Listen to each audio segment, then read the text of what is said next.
welcome back to the Journey to the FarLands. All right, okay, got everything together. Let's break out of here. And oh yeah, that's right. This is in the water. All right. Okay, so we'll block that up, and we got to go that way. That way, actually.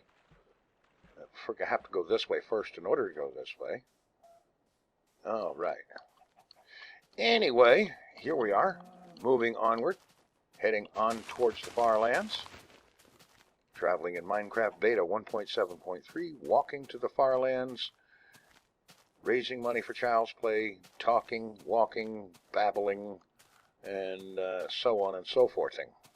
It's the so on and so forthing that I'm sure everybody's really thrilled about, but hey, what the heck. I will babble anyway. Anywho, this is the morning of the 274th Minecraft day since leaving spawn. Oh, that was real slick. How about to do that instead? Anyway,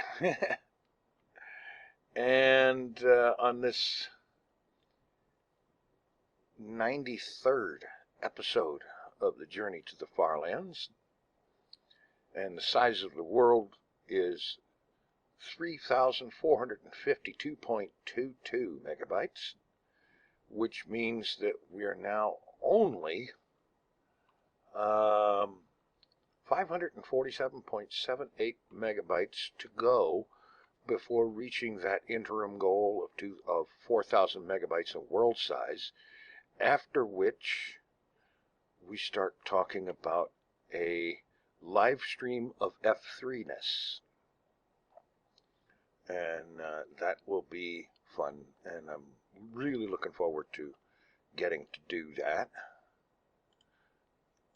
And I think it should be probably reasonably soon-ish, as in it shouldn't take more than, let's see, I have it written down over here, more than about 14 or 15 episodes from now.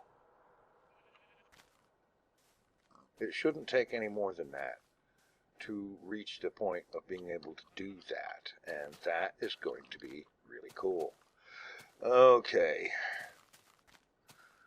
Well, let's see, what else is going on? Ah, yes. In the previous episode, I was talking about the idea of making a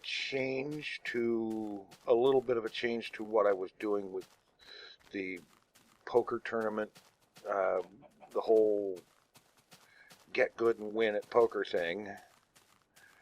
And so what I decided to end up doing is that I would at least occasionally make a dirt bridge.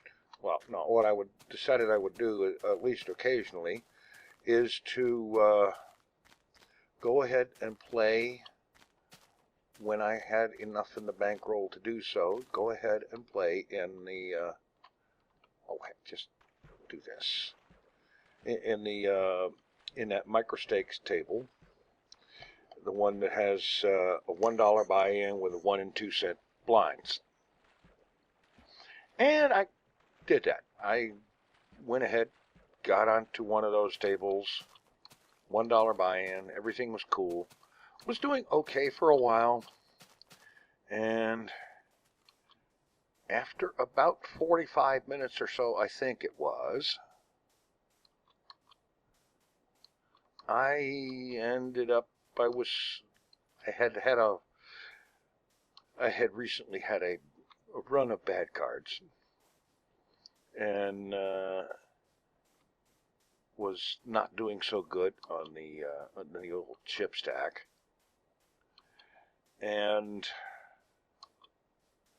then I got a hand I thought was pretty good. I had like a Jack 10, and there was a queen on the flop, and I was looking to try to fill that straight. And I made a mistake, and I know this is a mistake, and I couldn't begin to tell you why I did it, except I was being stupidly hopeful. I say stupidly hopeful because I know the probabilities are very low of actually being able to fill that straight.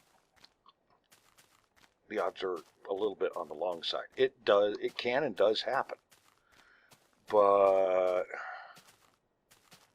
it was a mistake to chase it, because chasing it found me getting a little bit of an attitude. Somebody raised me, and they made a big raise, and that was a mistake. It was a mistake on my part to do anything against that big raise except fold, because that big raise is their way of saying, I've got it. I've got something with this hand that's going to win. And I made the mistake of calling. And as it turns out, they did have what would have won with that hand, because they did win. See, while I was chasing a straight, I was making a horrible mistake of chasing the straight. They had it from the flop, because there was a queen on the flop. Well, that queen on the flop went very nicely with the two queens that were in their opening hand. I had no chance. And this is one of the things I'll say about online poker. Playing online, all you see is the computer-generated table and the chip stacks, and the only clue about their behavior is whether or not they're yapping a lot in the chat, and how long it takes them to bet, and how much they bet, how big they bet, and so on. You don't see their faces, you don't see their attitudes, you can't read tells off of them because you can't see them. You have no idea what's going on. And, you know, I honestly think that had I been sitting at an actual table with this player and seen them, oh, yeah, I think I need to get some more of this. Had I actually been sitting at an actual table with them and actually seen them, I probably would have seen enough in their attitude and bearing that would have told me to fold, because if I don't, they're going to take me to the cleaners. As it is, they did worse than that. They eliminated me from the table because that used the last of my stack. And I decided that rather than immediately buy back in for another $1, that I was going to get off of that, because I'm obviously not doing very good, and either they have managed to read me in some fashion, or I am just playing badly, or just having a bad run. So I did the smart thing and got the heck off of it. And so that one counts as a loss. And I didn't play much poker after that day or the next day. But today I was playing again. And after playing a few free rolls and getting nowhere because it's so hard to win a free roll,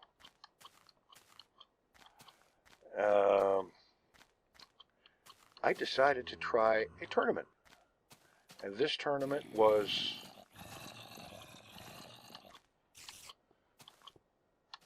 oh, crying out loud, come on. This tournament was a 55-cent buy-in. Well, 55 cents and a 5-cent fee. So it's 50 cents and a 5-cent fee, so 55 cents with actual buy-in price. And I figured, okay, let's take a shot at this. This is a tournament that people are actually paying to get into. And I was right in one regard. It was not all in, all in, all in right from the get-go like the free rolls were. But it wasn't a whole heck of a lot different either. Let's see, yeah, I should get some wood sometime soon. Anyway,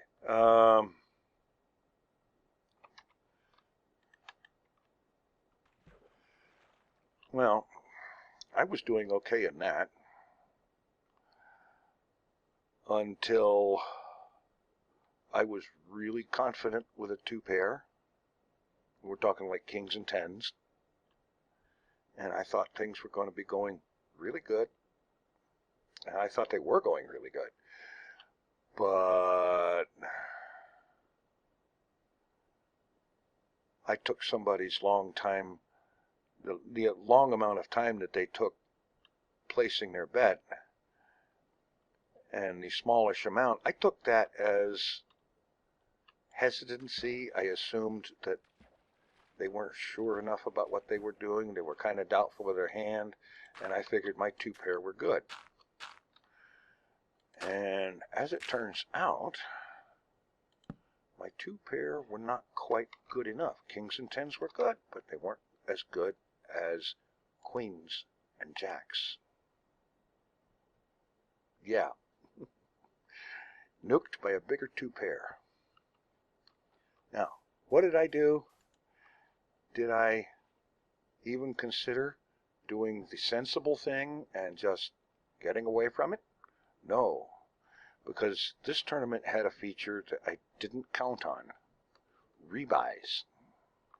And a rebuy means that after you are eliminated from the tournament, you have the option of paying the entry fee again and getting back into it with a fresh starting stack. So I did that. In retrospect, I should not have. I should have shut it down and got the heck away from it. Just to clear my head and, you know, whatever else. Jumping back into it for a rebuy was not a great idea. Oh, I did pretty good that second time around. I was doing real good. I was up around 35th place for a while, and I spent about 10 or 20 hands in about 45th place or so. And then I had a run of bad cards.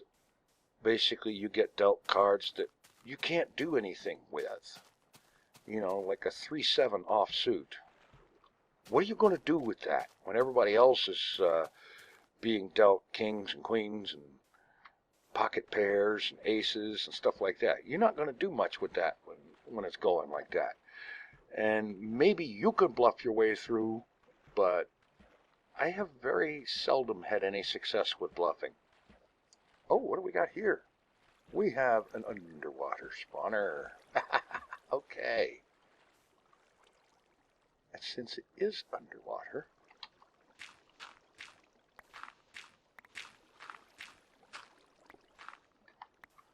let's see, can I find the chests? And, oh,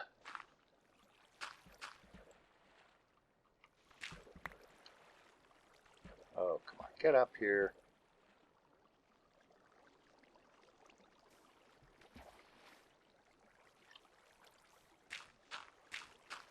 Well, there's one. Bread, wheat, redstone I don't need.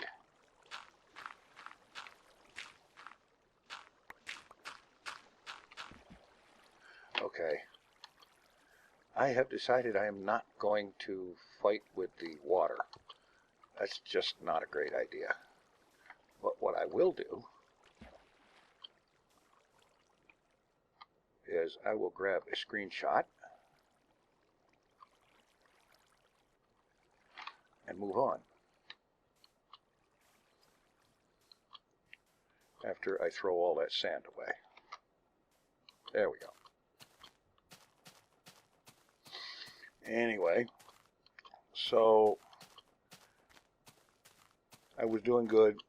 Then I started getting a bad run. It was just, the deck was just plain cold. It was a cold deck. Nothing good going on at all. And so I watched my stack slowly dwindling away. Because, well, the way it works is, of course, you have, in a tournament, you've got an ante that you have to pay every round, for every hand. And then you've got the big blind and the small blind. At this point in the tournament, the big blind and small blind had increased to where the big blind was 900, small blind was 450, and the ante was up to 90. So that eats away at your stack fairly quickly.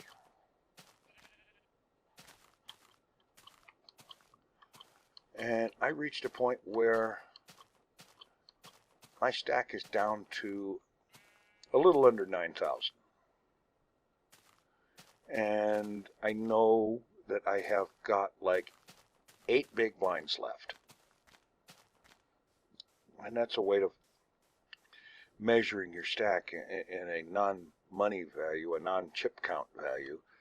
You say you've got so many big blinds. In other words, you have enough chips to pay the big blind X number of times. And when you get down to where you've got less than 20 big blinds, then that's considered the red zone. You're in trouble.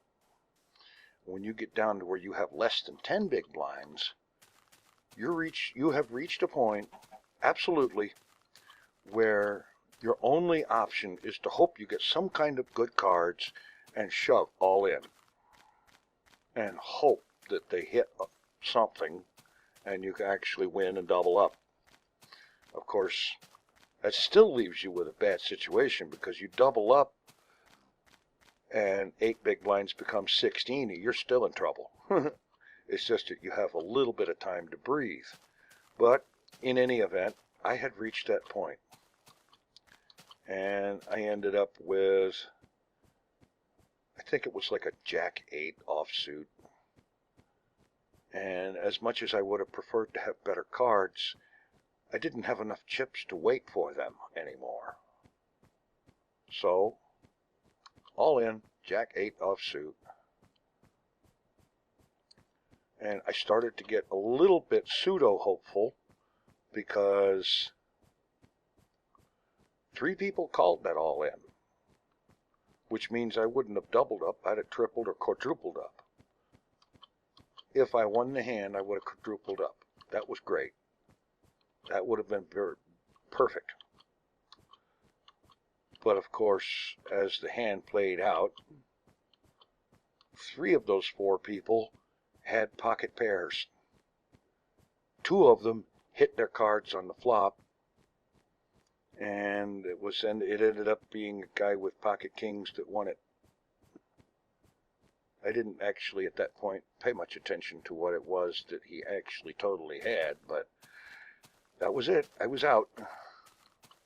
And so, my bankroll update at this point is that I am down $1 for the one game, and I'm down another $1.10 for this game, so I'm sitting there at like $4.98 currently, down from $7.08. And so what I'm going to do is I'm going to take a few days off from it where I'm not paying much attention to it. I might play a free roll or 2 here and there, but I'm not going to do anything else. And I'm not going to let myself play at all if I start getting even a little bit stressed or anything like that. And if I have a bad run, then I'm out for a while on account of that. And, you know, just take a little bit of time, get feeling better about things, and go into it trying to do everything right. And we'll see. Meanwhile, random thought of the day. When I say the word biscuit, what do you think of? Now, if you are American and I say biscuit, then the odds are very, very strong that what you are picturing is something like this. On the other hand, if you are from the UK and I say biscuit, you are probably thinking about something like this. I've learned that much. How about that?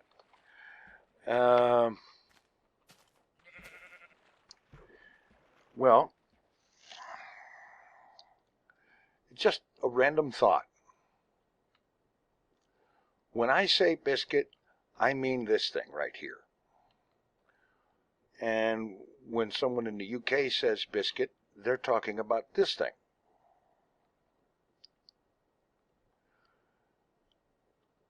But when somebody in the UK says biscuit and they present this thing, what I think is cookie. That's not a biscuit, it's a cookie. At least from an American point of view. Give me that. And so I can't help but to wonder, if I look at this and say cookie, those of you from the UK, what do you call this? Because that's what I call a biscuit. As in biscuits and gravy. Google it. You'd love it. It's fantastic.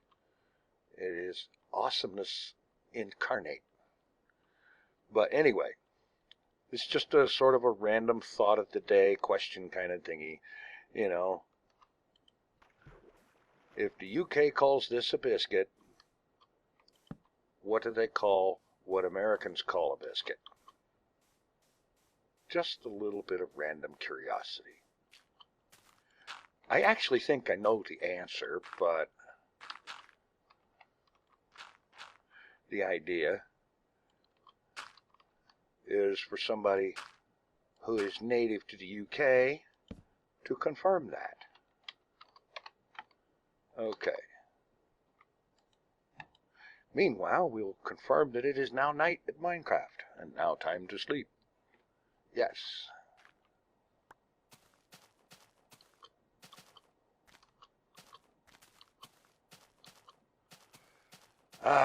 Well, anyway,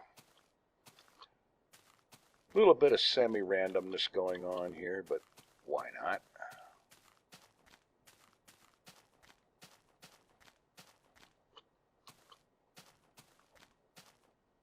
Okay. Not bad. Not super epic screenshot worthy, but not bad.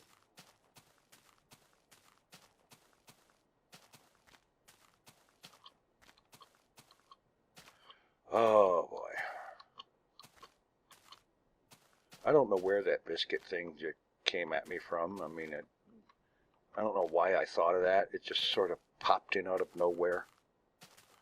But I figured, what the heck. Yes, I know I can Google it and find out in 10 seconds, but where's the fun in that? You know, sometimes it's just better to make it a part of a conversation and ask a question and see if anybody salutes. Or something like that. Anywho,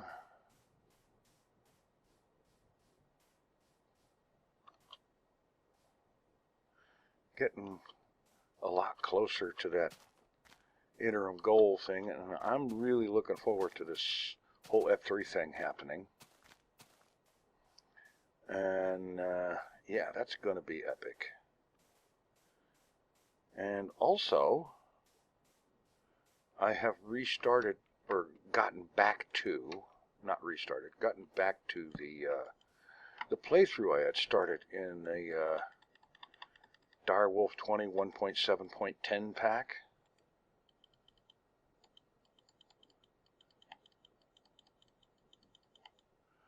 And I've got episodes of that coming out, or actually already out.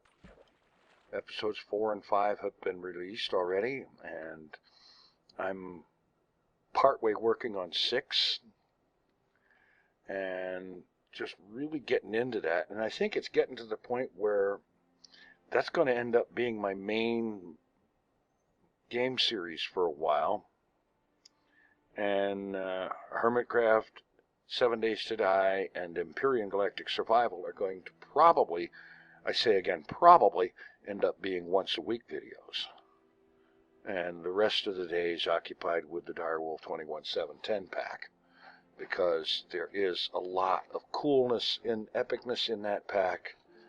And it's a pack that I wanted to play that back when it started, when it first came out, but I was already involved deeply involved in a modded series at the time, and could not just drop it and switch.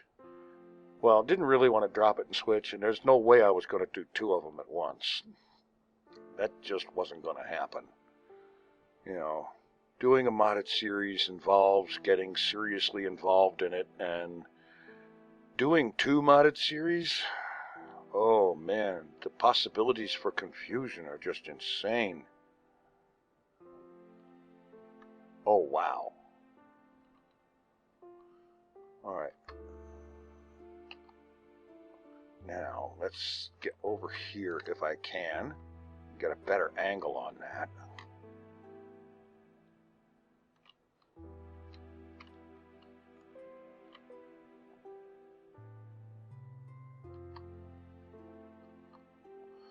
Yeah. That is epic screenshot worthy. That may be thumbnail worthy. Yeah. That looks cool.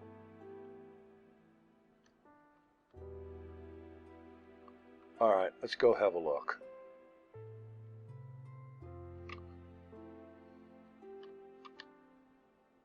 Yeah.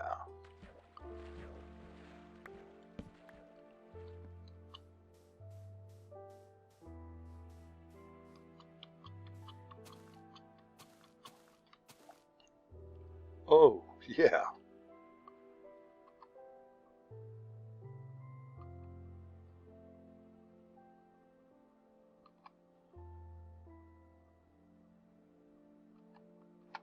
Yeah, that looked great. That is awesome. What do we have over here? It almost looked like a doorway for a second, but no. How are we doing for... it wouldn't hurt to get some more coal.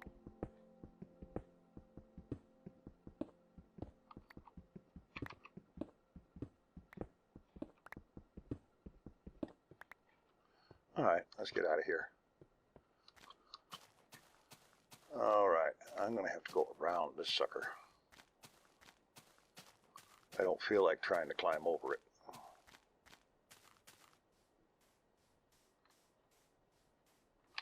Well, this will be a little better here, I think.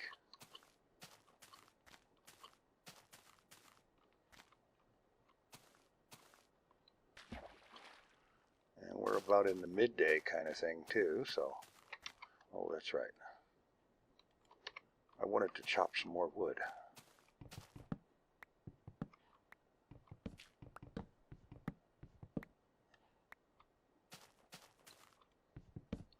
Okay. That should do for a while.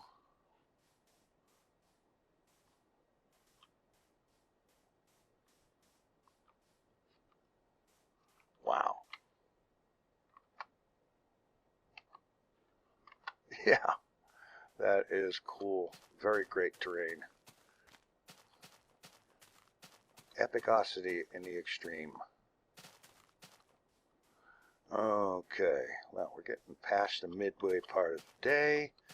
I need to start keeping an eye out for a good place to park. Hello. I may have a good place to park right around here. Maybe not so close to that, but how about right here? Yeah. Get a few more pieces of coal even in the process.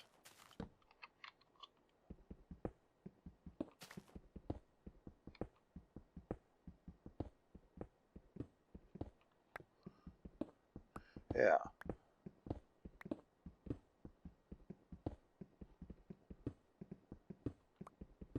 This will work just nicely.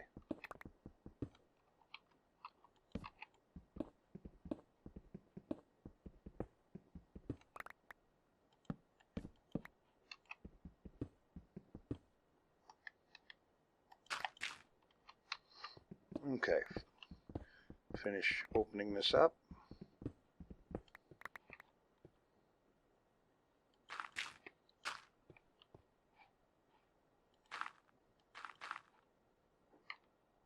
That'll work. Okay. Pop down the bed. Mix some more of them.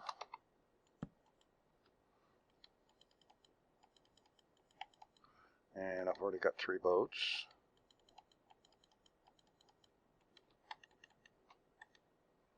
Don't need the extra cobble.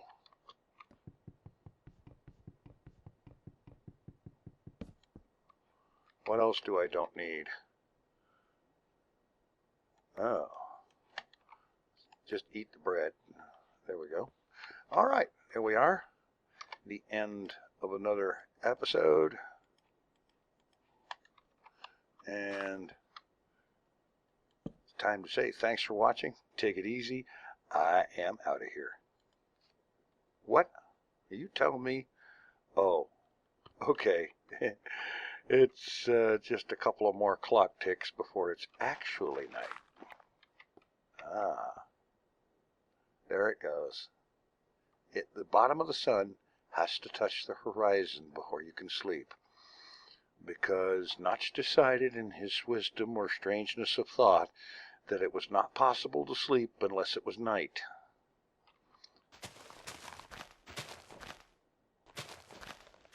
Normally I wouldn't argue with his notchiness, but I disagree with that. Because I am fully capable of sleeping at any time of the day or night, regardless of where the sun is, or what time, or what's going on. Well, maybe not what's going on around me. There's some things that will stop me there. But, yeah. Alright. As soon as that black line is totally vertical, which will happen when the sun hits the horizon, then I'll be able to sleep. Alright. One more tick. And right now. Alright. Thanks for watching. Take it easy. I am out of here for real.